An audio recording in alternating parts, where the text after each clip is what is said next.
The air in the A Shao Valley was not air. It was liquid heat and crushed humidity, tasting perpetually of rot and old iron. Sergeant Miller, codename Watchman, dug his chin further into the muddy earth, feeling the vibration of his own heart against the soil, a sound louder than any mortar round he'd ever endured. He was 6 days deep behind the DMZ, nestled within a spider hole under the canopy of a triple-layered strangler fig, and his mission success was predicated entirely on the absence of action. Waiting was the war here, a slow, corrosive engagement fought against sanity and the urge to swat the stinging insects devouring his exposed skin. Miller commanded a three-man specialized surveillance unit, LRRP veterans chosen specifically for their capacity to handle sensory deprivation. They were observers tasked with confirming the existence en route of a newly suspected NVA logistics bypass trail. For the first 4 days, the silence had been the enemy, a mockery, leading PFC Rojas, the newest member, to swear he heard distant GI rock music filtering through the jungle mass. Miller had given Rojas the stare, the one that said, "The only sound you hear is the sound of you failing to be still." Doc Hayes, the team's medic and secondary eyes, had been tracking the insects. When the buzzing stopped, Doc had noted that's when the jungle was holding its breath, and that meant trouble. Their designated hiding spot was a tactical masterpiece, designed to afford zero visibility from above or below, meaning their view was limited to a 2-meter swatch of the trail itself, forcing them into perpetual, agonizing stillness. Every muscle fiber screamed rebellion against the mandated paralysis. They were meant to be ghosts, yet their sheer physicality, their need for breath and water, felt like an insurmountable tactical weakness. Miller checked the tritium glow of his watch. 0300 hours. Another day successfully evaporated into the dense, green void. He focused on a single drop of stagnant water clinging to a fern frond, counting the seconds until gravity claimed it, desperate for any distraction from the crushing weight of their collective, enforced inaction. Day 6 arrived not with sunlight, but with a thickening, monochromatic gray that swallowed the forest floor. The psychological toll of the prolonged wait had reached its zenith. Miller hadn't spoken more than 10 whispered words in 48 hours, communicating almost exclusively through minute gestures, a finger tap for water, a slow blink for observation change. His internal clock was broken. Time was no longer measured in hours, but in the slow, agonizing movement of shadows that didn't exist. He felt the onset of jungle fatigue, the specific brand of mania where reality blurred and the enemy became amorphous, omnipresent. Rojas was openly struggling.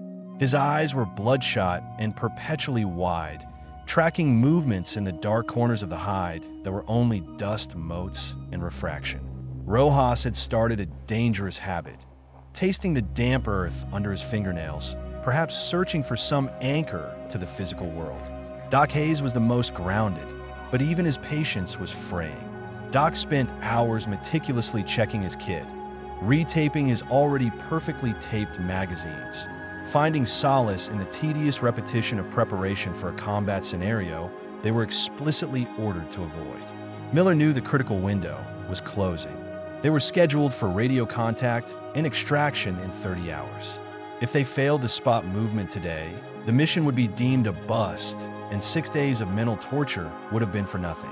The pressure to observe, balanced against the absolute necessity of remaining invisible, created a crushing psychic weight.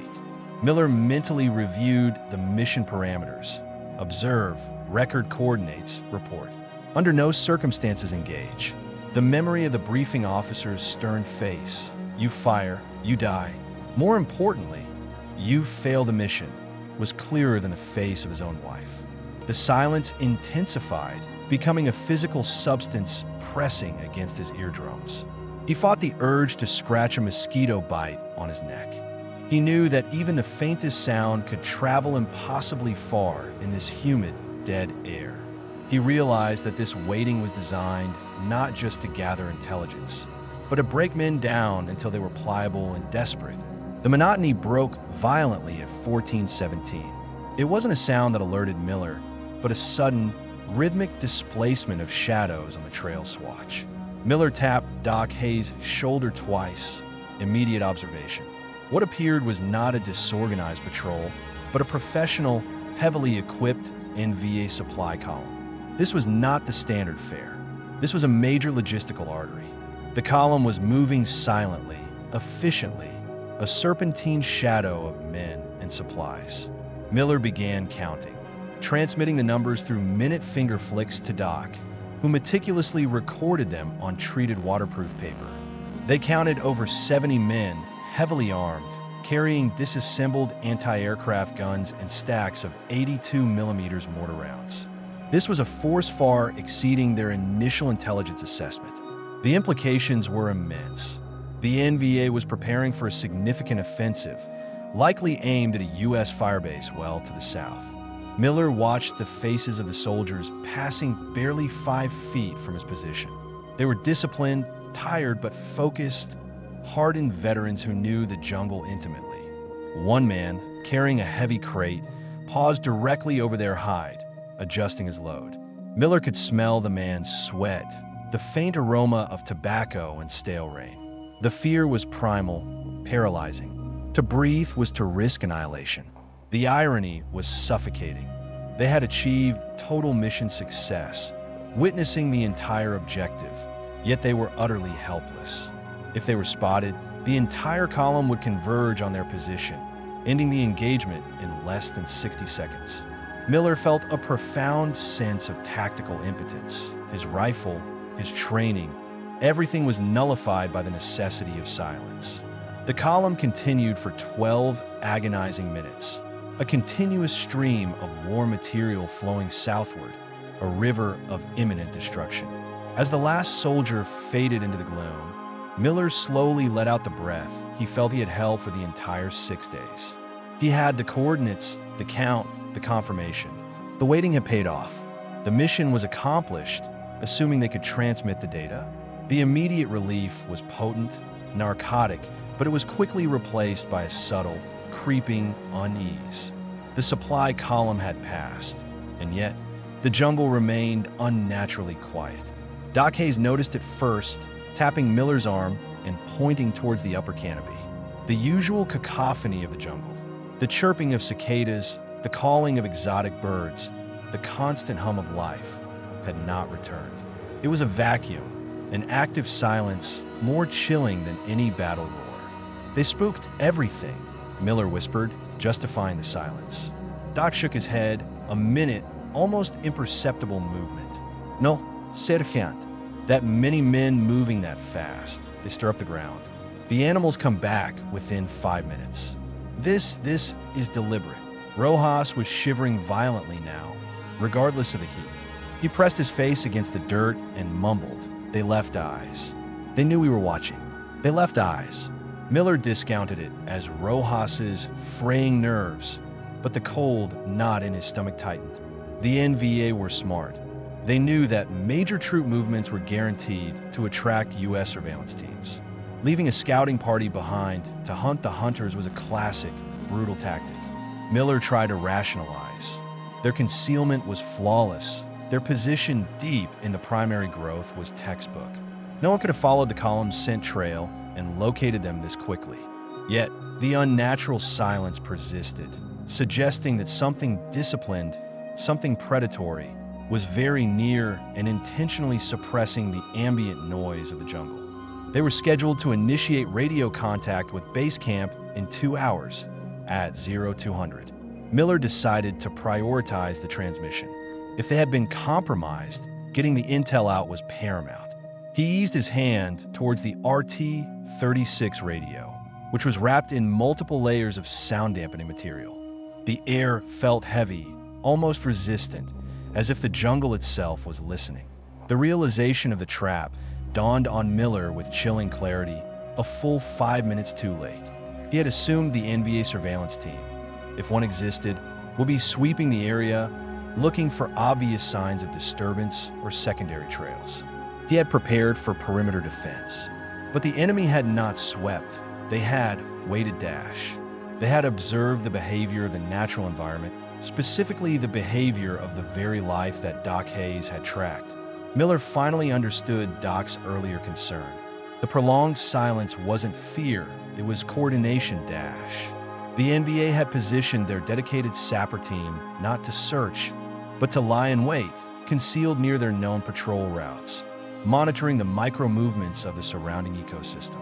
They had targeted the precise area where a savvy U.S. team would choose to hide, near the trail, but slightly uphill beneath a specific type of dense foliage that offered cover from air and ground.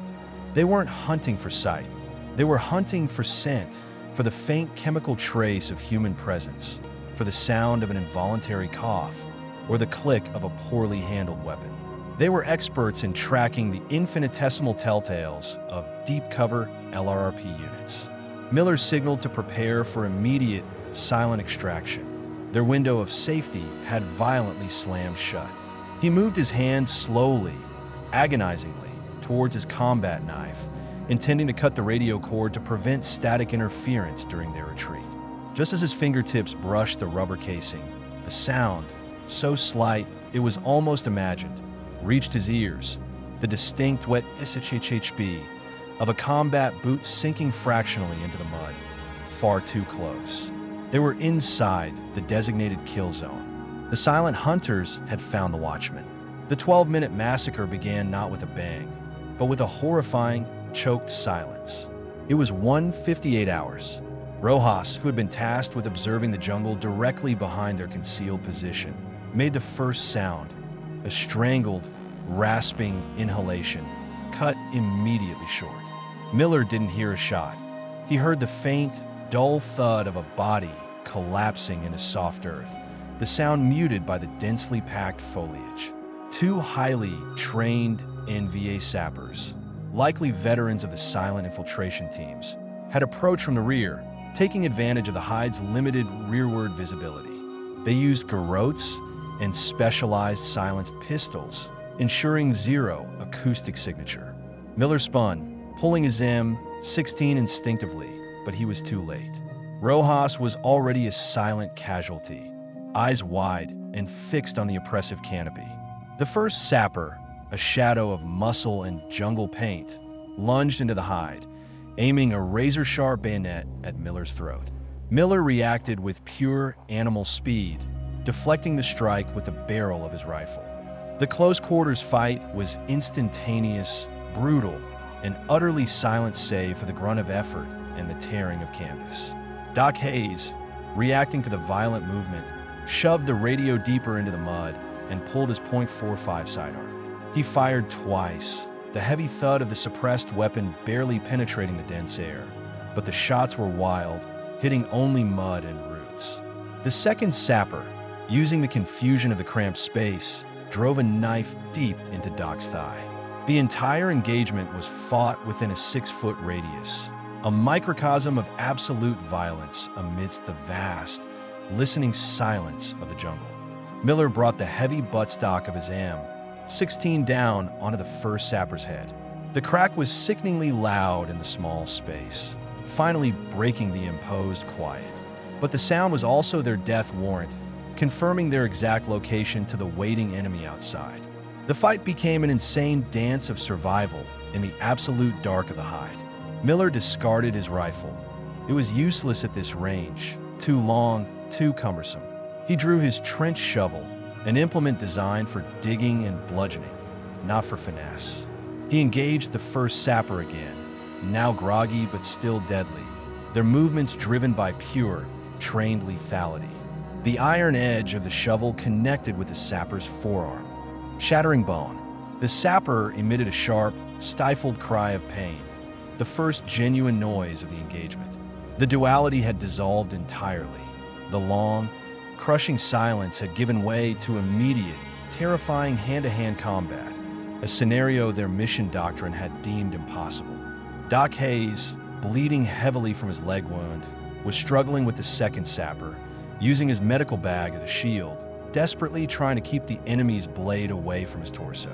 Miller realized they were fighting two battles, the physical one against the intruders and the acoustic one against the jungle. Every misplaced breath, every scrape of metal against rock, advertised their position to the NVA perimeter they now knew was surrounding them. Miller finally gained the advantage, driving the shovel blade through the first sapper's torso, pinning him to the earth. He grabbed the sapper's silent sidearm and immediately turned toward Doc.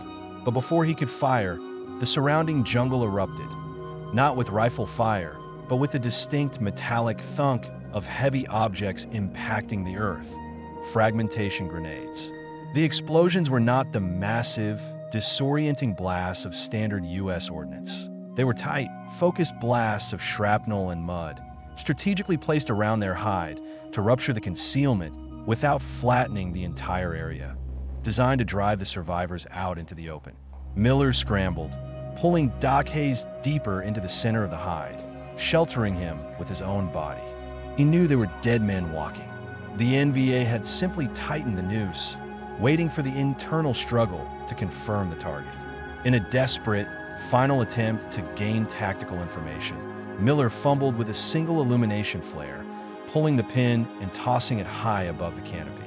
It ignited with a brilliant, blinding magnesium flash, bathing the clearing in harsh, ethereal white light. For 3 agonizing seconds, Miller saw everything. The contorted face of the dying sapper pinned beneath his shovel, the grievous wound on Doc's leg, and, most terrifyingly, the perimeter. He saw the outlines of at least 10 NVA soldiers positioned in a textbook semicircle, perfectly concealed behind logs and root systems, their AKs already aimed at the exposed hide. They hadn't fired during the internal fight because they didn't need to. They had waited for the flare, knowing it was the ultimate act of desperation. The moment the white light hit, the perimeter opened up, not randomly, but with controlled, targeted bursts of automatic fire, tearing apart the already damaged foliage that served as their only cover. The light of the flare was simultaneously their last piece of useful intel and their ultimate fatal exposure. The perimeter fire chewed through the hide, transforming the cramped space into a whirlwind of splintered wood and flying earth. Miller felt the concussive force of rounds hitting the dirt beside his head. He knew Doc Hayes had taken multiple hits. The medic's breathing had become shallow and wet, the distinct sound of internal injury. The mission had collapsed. The men were dying, the intel was still stuck with them. Survival became secondary to extraction of the data. Miller crawled through the wreckage, ignoring the searing pain in his arm, where shrapnel had torn away skin and muscle. He reached the position where the radio lay, half buried in the mud, its casing cracked and its antenna bent at an impossible angle. He pushed the transmit button, the faint crackle of static, the most beautiful and terrifying sound he had ever heard. He knew he had seconds before the NVA realized he was still functional. Using the emergency code sequence, he began transmitting the vital data he had collected. WH2, WH2, NVA column confirmed. Strength estimated 70 plus. Heavy ordnance. Headed southeast vector 420. Repeat, 70 plus. He couldn't finish the final coordinates. A burst of fire tore the microphone cable out of the radio housing, silencing the device instantly. But he had gotten the core intelligence out, the troop's strength and direction. Someone, somewhere, now knew what was coming. The failure of the final transmission was irrelevant. The mission, in its most critical aspect, was accomplished. He collapsed beside the radio, pulling the dead sapper's body over himself, mimicking death. The sound of the suppressive fire was overwhelming, a final, deafening crescendo marking the end of the 12-minute massacre. Just as suddenly as it began, the firing stopped. The NVA were tactically efficient. They didn't waste ammunition or time on corpses. The silence returned, but this time it was a definitive, permanent silence, thick with the smell of blood, cordite, and fresh death. Miller lay absolutely still beneath the sapper's cooling body, focusing solely on slowing his heartbeat, returning to the absolute stillness that the first 6 days had trained him for. The NBA sweep began, slow and meticulous. He heard the shuffling of boots, the low, sharp whispers in Vietnamese, and the terrifying, intimate sound of his comrade's gear being stripped. He felt the cold steel of a boot nudge his side, followed by the sapper's body being roughly rolled off him. He kept his eyes squeezed shut, controlling his breathing, relying on the cover of darkness and the grime that masked his own scent. He heard the final, cruel sound, the distinct, muted thump of a weapon used to confirm kills. It was over. The NVA had claimed their prize, cleaned the battlefield, and melted back into the jungle, satisfied that the surveillance threat was neutralized. Miller was alone. The 12 minutes had cost him his team, his mobility, and nearly his life, but the Central Intelligence had escaped. He lay there in the ruined hide, surrounded by the ghosts of his unit, waiting again. But this time, the duality was different. He was waiting not for combat, but for a possible extraction, or for the NVA to realize their mistake and return. The jungle had swallowed the Massacre whole, leaving only the deafening echoes of its silence, and one crippled observer left to witness the aftermath.